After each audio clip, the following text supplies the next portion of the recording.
So, you're thinking about moving to the UK to live, work, or study? That's amazing. But you've probably heard there's one hurdle you'll almost definitely need to jump over: the official English language test.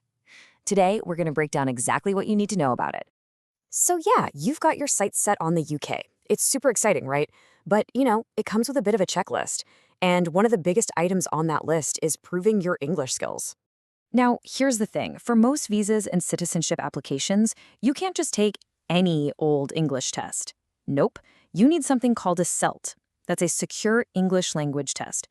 It sounds really official, maybe a little intimidating, but that's exactly why we're here, to make it all make sense. First things first, what in the world makes a test a SELT? This isn't just about how well you speak English, it's about meeting a very specific official government standard. Okay, so a SALT is basically any English test that gets the official thumbs up from the UK's Home Office. And that word secure, that's key. It refers to all the extra security checks they do, things like biometric scans and video monitoring, just to make sure everything is legit. The main takeaway here is simple. If the test isn't on the Home Office's approved list, it just doesn't count for your application, period. So who actually has to do this? Well, the list is pretty long. It covers a whole range of people. We're talking students, skilled workers, people joining their families here in the UK, and it's also a must-do step for anyone applying for settlement. That's also known as indefinite leave to remain, or for anyone on the path to becoming a British citizen. All right, so you figured out, yep, I need a SELT. What's next? Well, the next logical step is figuring out where to actually take it. And you don't just have endless options here. The Home Office is really, really specific about this. If you're taking your test inside the UK, you have to, and I mean have to, choose from one of these 4 providers. That's it. You've got Trinity, the IELTS SELCT Consortium, Language Cert, or Pearson. Seriously, remember this, because booking a test with anyone else, even if the exam sounds similar, just won't be valid for your visa. So what's it actually like when you walk into that exam room? Well, generally speaking, the tests kind of fall into 2 main camps. It all depends on whether your visa needs you to prove just your speaking and listening skills, or all 4 language abilities. This really shows the 2 main paths you might take. On one side, you've got tests that are all about speaking and listening. Think of these as checking if you can handle everyday conversations. That's why a short 10-minute chat with an examiner, like the Trinity gese test, is often what's needed for family visas or citizenship. But then on the other side, you've got whole shebang: reading, writing, speaking, and listening. These test your more academic or professional English, which is why those longer computer-based exams, like the Pearson PTE, are usually for student or skilled worker visa. And this quote really gets to the heart of it. A lot of people find that conversational style way less scary. It feels more like a natural chat than some stuffy, formal exam.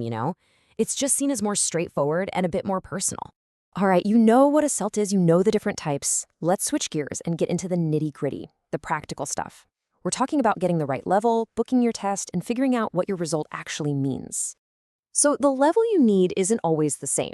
Think of it like leveling up in a game. It usually increases with each step of your immigration journey.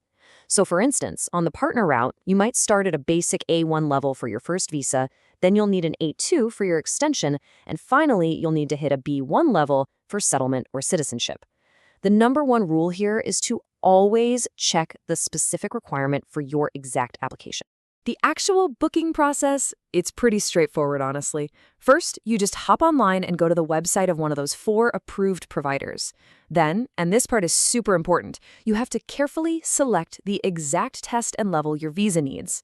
From there, you just book a date at an official test center. And finally, after you pass, you'll get the single most important piece of info from this whole process.